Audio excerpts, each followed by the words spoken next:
विरोधकांकडून आम्ही काय अपेक्षा ठेवावी? शेवटी लोकसभेला असंच म्हटलं पाहिजे का? हे बोलणं एकदम चुकीचं आहे.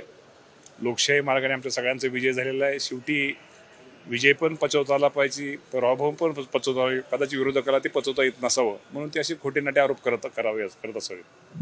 मुख्यमंत्री पदाबद्दल सगळीकडून सांगोपांग चर्चा सुरू आहे. अजित पवार गटाचे म्हणताय अजितदादांना मुख्यमंत्री द्या, फडणवीसांची त्यांना, एकनाथ शिंदे. नाही, असं प्रत्येक आमदाराला किंवा प्रत्येक पक्षाला वाटतं ना आपला नेता मुख्यमंत्री व्हावं. यात काही वावगं काही नाही आहे. त्यामुळं प्रत्येकजण प्रत्येकाच्या ठिकाणी बरोबर आहेत. सगळ्या आमदारांना सूचना दिल्या आहे की आपल्याला तुम्हाला काय नाही, आम्ही नेहमीच मतदारसंघात 5 वर्ष मतदारसंघात असतो. त्यामुळे आम्ही पुणे मुंबई आमचं फार कमी असतं.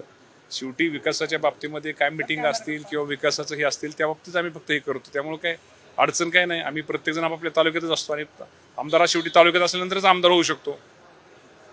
रामदास कदमांनी एक स्टेटमेंट केलेलं आहे की अजित पवारांचे आमदार वाढल्यामुळे आमची बार्गेनिंग पॉवर कमी झालेली आहे. कदम साहेब खूप मोठे नेते आहेत. त्यांच्याबद्दल मी काय जास्त बोलावं असं मला काय वाटत नाही त्यांच्याबद्दल. त्याच्यामुळं म्हणजे तुमची माणसं जास्त वाढल्यामुळे शेवटी आमची महायुती आहे. आम्ही सगळेजण बरोबर आहे. शेवटी मगाशी म्हटलं पण प्रत्येक नेत्याला वाटतं, प्रत्येक कार्यकर्त्याला वाटतं की आपला नेता कुठेतरी मोठा मुख्यमंत्री व्हावा. त्यात काही वावगं काहीच नाही आहे. त्यांच्या बोलण्यातून असं दिसतंय की अजितदादांमुळे त्यांचं मुख्यमंत्री पदाचं स्वप्न भंगतंय. असं अजिबात नाही. ते काही बोलण्याचा कदाचित चुकीचा अर्थ आपण सगळेजण काढत असावं. बाकी काय म्हणाला हर्षवर्धन पाटलांना, काय तुमचा सल्ला असा? ते राज्याचे खूप मोठे नेते आहेत. त्यांच्याबद्दल मी आधी काय जास्त बोलावं.